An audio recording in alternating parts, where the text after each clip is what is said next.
بسم اللہ الرحمن الرحیم۔ السلام علیکم۔ ہم آج 13ویں قرآن مجید کے خلاصے کے پروگرام میں سورہ نحل کا وہ حصہ کہ جو ابھی ہم کو کرنا ہے، اس کے بعد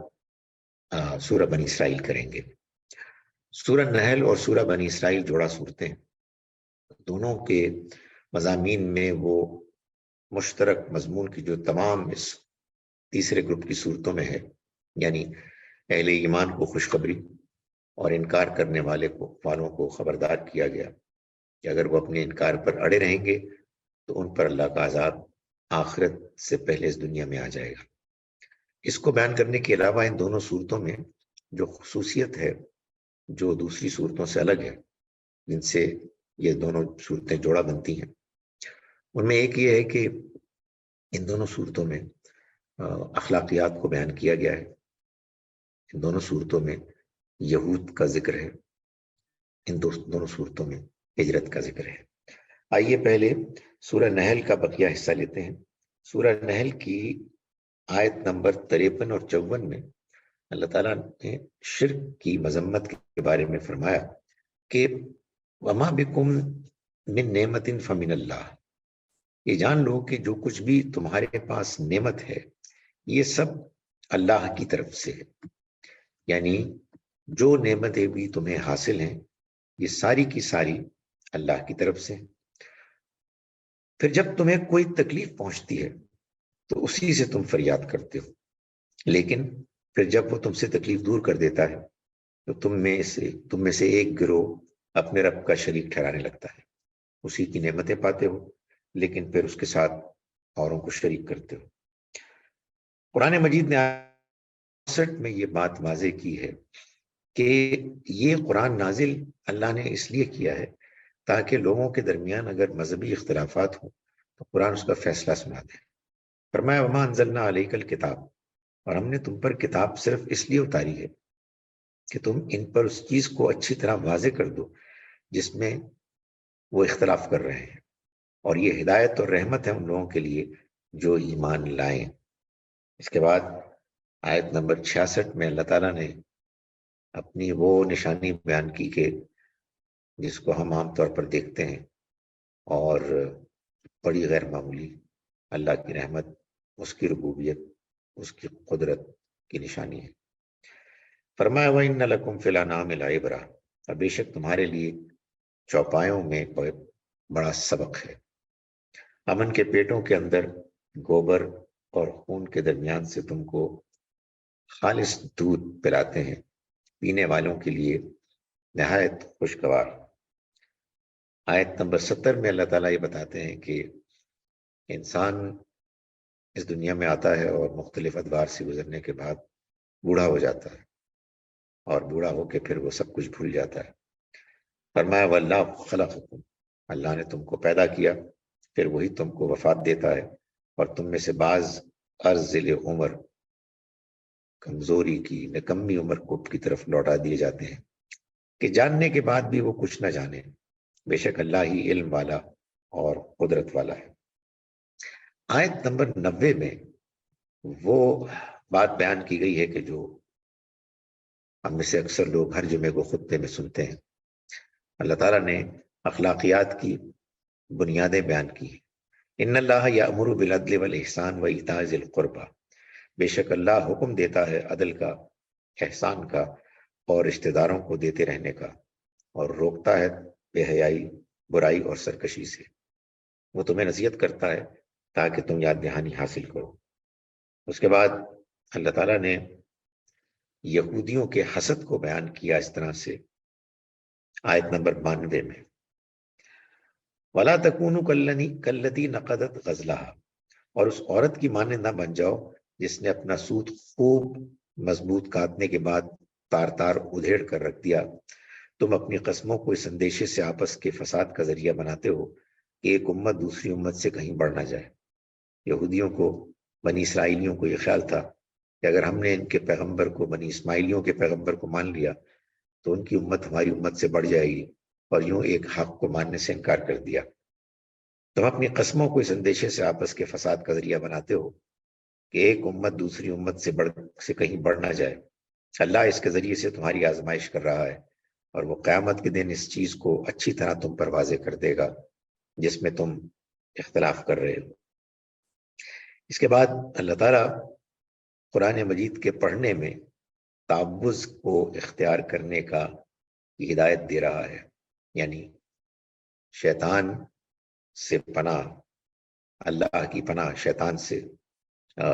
مانگنے کا۔ فرمائے فَإِذَا قَرَأْتَ الْقُرْآنَ، بس جب تم قرآن پڑھو تو شیطان رجیم سے اللہ کی پناہ مانگ لیا کرو۔ اس کا ان لوگوں پر کچھ بھی زور نہیں چلتا جو ایمان لائے ہوئے ہیں اور اپنے رب پر بھروسہ رکھتے ہیں۔ اس کا زور تو بس انہی پر چلتا ہے جو اسے دوست رکھتے ہیں اور جو اللہ کے شریک ٹھہرانے والے ہیں۔ اس کے بعد اللہ تعالیٰ نے فرمایا آیت نمبر 106 میں کہ اللہ اس بات کو پسند نہیں کرے گا، کسی صورت بھی قبول نہیں کرے گا کہ کوئی شخص ایمان کے بعد کفر کی راہ اختیار کر لے۔ البتہ اگر کوئی مجبور ہو جائے اور بغیر دل سے مانے، وہ اگر کلمہ کفر کہتا ہے جان بچانے کے لیے، تو اس پر اللہ کی طرف سے معافی۔ فرمایا ومن کفر باللہ، جو اپنے ایمان لانے کے بعد اللہ کا کفر کرے گا سوائے اس کے کہ جس پر جبر کیا گیا اور اس کا دل ایمان پر جمع ہوا ہو، لیکن جو کفر کے لیے سینہ کھول دے گا تو ان پر اللہ کا غضب اور ان کے لیے عذاب عظیم ہے۔ اس کے بعد آیت نمبر 123 میں اللہ تعالیٰ نے یہ بتایا کہ یہ جو ہم کو نبی اکرم صلی اللہ علیہ وسلم سے سنت ملی ہے، یعنی وہ دینی اعمال کے جو آپ نے کر کے دکھائے اور پوری امت کو دیے، یہ اصل میں ابراہیم علیہ السلام کا دین ہے جس کو اختیار کرنے کو حضور کو کہا گیا۔ فرمایا ثم اوحینا الیک، پھر ہم نے تمہاری طرف وحی کی کہ ملت ابراہیم کی پیروی کرو جو بالکل یکسو تھے اور وہ مشرکین میں سے نہ تھے۔ آیت نمبر 125 میں اللہ تعالیٰ نے یہ بتایا کہ اللہ کے راستے کی طرف دعوت دینے میں حکمت کو اختیار کیا جائے گا۔ فرمایا ادعو الی سبیل ربک بالحکمہ، اپنے رب کے راستے کی طرف حکمت اور اچھی نصیحت کے ساتھ دعوت دو، اور ان کے ساتھ اس طریقے سے بحث کرو جو پسندیدہ ہے۔ بے شک تمہارا رب خوب جانتا ہے کہ کون اس کی راہ سے بھٹکا ہوا ہے، اور وہ ان کو خوب جانتا ہے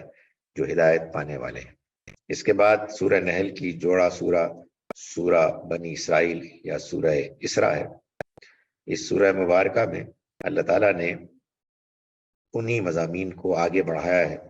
کہ جو سورہ نحل میں بیان ہوئے۔ ابتدا اس سورہ مبارکہ کی ہوئی اس سفر کے بیان سے کہ جس کو اسراء یا معراج کا سفر کہا جاتا ہے۔ فرمایا سبحان الذی اسریٰ بعبدہ لیلا، پاک ہے وہ ذات جو اپنے بندے کو لے گئی ایک رات میں مسجد حرام محترم مسجد سے اس دور والی مسجد تک، یعنی بیت المقدس تک، جس کے ارد گرد کو ہم نے برکت بخشی تاکہ ہم اس کو اپنی کچھ نشانیاں دکھائیں، بے شک سننے والا دیکھنے والا وہی ہے۔ اس سفر کی حقیقت کیا تھی اس کو ہم آگے آیت نمبر 60 میں دیکھ لیں گے، لیکن اس سفر کا مقصد کیا تھا؟ اللہ تعالیٰ کی طرف سے یہ اعلان کرنا تھا کہ اب جو ذمہ داری، جو منصب بنی اسرائیل کو سپرد کیا گیا تھا، اب وہ بنی اسماعیل کو سپرد کیا جا رہا ہے، بنی اسماعیل کے ان پیغمبر صلی اللہ علیہ وسلم کے ذریعے سے۔ آیت نمبر 4 میں اللہ تعالیٰ نے یہ بتایا کہ بنی اسرائیل سے اللہ نے 2 مرتبہ ان کے پستی کی وجہ سے ان پر عذاب کے کوڑے برسائے، اور 2 مرتبہ پھر ان کو موقع دیا کہ وہ مضبوط ہوں اور سر اٹھائیں اور اللہ کی طرف سے مہربانیاں پا کر دوسرے انسانوں کے مقابلے میں ایک تفوق اور غلبے کی شکل حاصل کریں۔ فرمایا وَقَضَيْنَا إِلَىٰ بَنِي اسرائیل، اور ہم نے بنی اسرائیل کو اپنے اس فیصلے سے کتاب میں آگاہ کر دیا تھا کہ تم 2 مرتبہ زمین میں فساد مچاؤ گے اور تم بہت سر اٹھاؤ گے۔ بس جب ان میں سے پہلی بار کی میعاد آئی تو ہم نے تم پر اپنے زور آور بندے مسلط کر دیے، اور وہ گھروں میں گھس پڑے اور جو ہونے والا تھا اسے تو ہو کے رہنا تھا۔ اس کے بعد اللہ تعالیٰ نے آیت نمبر 9 اور 10 میں انہی بنی اسرائیل کے لوگوں کو اب قرآن مجید کی طرف آنے کی، رجوع کرنے کی دعوت دی کہ یہی وہ کتاب، یہی وہ راستہ ہے کہ جس کو اختیار کر کے وہ اللہ کی خوشنودی پا سکتے ہیں۔ فرمایا ان ھذا القرآن یہدی للتی ہی اقوم، بے شک یہ قرآن اس راستے کی رہنمائی کرتا ہے جو بالکل سیدھا ہے، اور ان ایمان والوں کو جو نیک عمل کرتے ہیں اس بات کی خوشخبری دیتا ہے کہ ان کے لیے ایک بہت بڑا اجر ہے، اور جو لوگ آخرت پر ایمان نہیں رکھتے ہم نے ان کے لیے ایک دردناک عذاب تیار کر رکھا ہے۔ اس کے بعد آیت نمبر 23 سے اللہ تعالیٰ نے اس مضمون کو شروع کیا کہ جو اصل میں بنیادی اخلاقیات کا بیان تھا، جن کو بعض اوقات قرآن مجید کے احکام عشرہ بھی کہا جاتا ہے۔ آیت نمبر 23 میں اللہ تعالیٰ نے فرمایا وَقَضَىٰ رَبُّكَ أَلَّا تَعْبُدُوا إِلَّا إِيَّاهُ، انسانوں کو اللہ کی طرف سے جو ہدایات دی گئی ہیں اس میں سب سے نمایاں اور سب سے پہلی ہدایت ہے، اور تمہارے رب کا فیصلہ یہ ہے کہ اس کے سوا کسی اور کی بندگی نہ کی جائے گی، نہ کرو، اور ماں باپ کے ساتھ حسن سلوک کرو، اگر وہ تمہارے سامنے بڑھاپے کو پہنچ جائیں ان میں سے ایک یا دونوں تو ان کو اف تک نہ کہو، اور نہ ان کو جھڑکو، اور ان سے شریفانہ بات کہو۔ والدین کے بارے میں آگے آیت نمبر 24 میں فرمایا کہ بخفض لہما جناح الذل، اور ان کے لیے رحم دلانہ اطاعت کے بازو جھکائے رکھو، اور دعا کرتے رہو کہ اے میرے رب ان پر رحم فرما جیسا کہ انہوں نے بچپن میں مجھے پالا۔ رشتہ داروں کے بارے میں آیت نمبر 26 میں فرمایا وَآتِ ذِی الْقُرْبَىٰ حَقَّهُ، اور تم رشتہ داروں کو اس کا حق دو، اور مسکین اور مسافر کو بھی، اور مال کو اللے تللے نہ اڑاؤ۔ اس کے بعد آیت نمبر 32 میں اللہ تعالیٰ نے فرمایا کہ اور زنا کے پاس بھی نہ پھٹکو، کیونکہ یہ کھلی ہوئی بے حیائی اور نہایت بری راہ ہے۔ اس کے بعد آیت نمبر 33 میں اللہ تعالیٰ فرماتے ہیں وَلَا تَقْتُلُوا النَّفْسَ، اور جس جان کو اللہ نے محترم ٹھہرایا ہے اس کو قتل مت کرو مگر حق پر، یعنی کسی حق وجہ سے کہ جو شریعت میں جس کا حکم ہے، اور جو مظلوماً قتل کیا گیا تو ہم نے اس کے ولی کو اختیار دیا تو وہ قتل میں حدود سے تجاوز نہ کرے۔ اس کے بعد یتیم کے مال کے بارے میں اگلی آیت میں فرمایا وَلَا تَقْرَبُوا مَالَ الْيَتِيمِ إِلَّا بِالَّتِي هِيَ أَحْسَنُ، اور یتیم کے مال کے پاس بھی نہ پھٹکو مگر اس طریقے سے جو اس کے حق میں بہتر ہے۔ اس کے بعد ناپ تول کے بارے میں اگلی آیت میں فرمایا وَأَوْفُوا الْكَيْلَ إِذَا كِلْتُمْ، اور جب تم ناپو تو ناپ پوری رکھو، اور وزن صحیح ترازو سے کرو، یہی بہتر اور انجام کے اعتبار سے زیادہ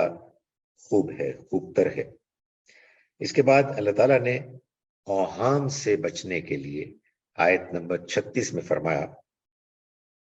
اور جس چیز کا تمہیں علم نہیں اس کے پیچھے نہ ہو، در پہ نہ ہو، کیونکہ کان، آنکھ اور دل ان میں سے ہر ایک چیز سے اس کے بارے میں پرسش ہوگی۔ آیت نمبر 37 میں اللہ تعالیٰ نے تکبر سے روکا اور زمین میں اکڑ کر نہ چلو، نہ تم زمین کو پھاڑ سکتے ہو اور نہ پہاڑوں کے طول کو پہنچ سکتے ہو۔ آیت نمبر 39 میں بتایا کہ یہ ساری باتیں جو بتائی گئی ہیں یہ اصل میں حکمت ہے۔ ذالک مما اوحی الیک ربک من الحکمہ، یہ ان باتوں میں سے ہیں جو تمہارے رب نے تمہیں حکمت میں سے وحی کی ہیں۔ یعنی مطلب یہ ہے کہ دین کے دو ہی حصے ہیں، حکمت اور کتاب۔ حکمت اخلاقیات ہے اور اخلاقیات کے پیچھے ایمانیات، اور کتاب وہ شریعت ہے کہ جو اخلاقیات ہی پر مبنی ہے۔ آیت نمبر 45 میں اللہ تعالیٰ نے یہ بات واضح فرمائی کہ جو شخص آخرت کو نہیں ماننا چاہتا اس کو قرآن کی ہدایت نہیں مل سکتی۔ فرمایا وَإِذَا قَرَأْتَ الْقُرْآنَ، اور جب تم قرآن سناتے ہو تو ہم تمہارے اور ان لوگوں کے درمیان جو آخرت پر ایمان نہیں رکھتے ایک مخفی پردہ حائل کر دیتے ہیں۔ اس کے بعد آیت نمبر 53 میں اللہ تعالیٰ یہ فرماتے ہیں کہ لوگوں سے بات کرو تو اچھے انداز میں بات کرو،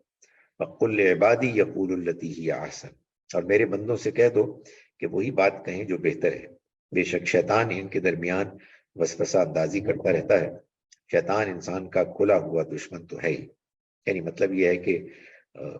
خاص طور پر اختلاف کے معاملے میں جہاں تم دوسروں کو دعوت دے رہے ہو اور وہ تمہاری بات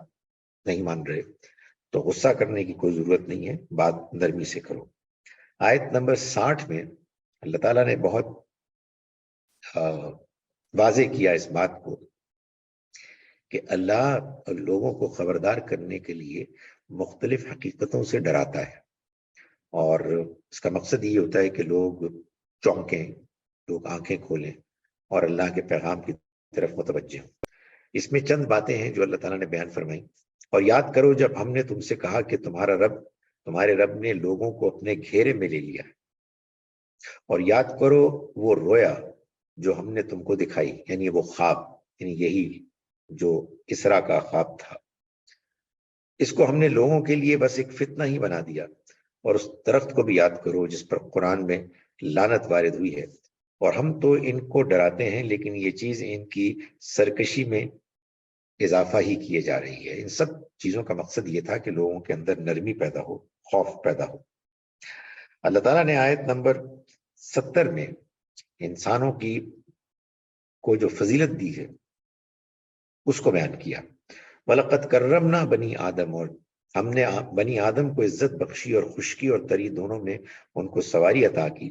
اور ان کو پاکیزہ چیزوں کا رزق دیا، اور ان کو اپنی بہت سی مخلوقات پر نمایاں فضیلت دی۔ یہ نہیں کہا کہ سب مخلوقات پر، لیکن یہ ضرور کہا ہے کہ بہت سی مخلوقات پر اللہ تعالیٰ نے فضیلت عطا فرمائی۔ آیت نمبر 76 میں اللہ تعالیٰ فرما رہے ہیں کہ وَإِن كَادُوا لَيَسْتَفِزُّونَكَ مِنَ الْأَرْضِ،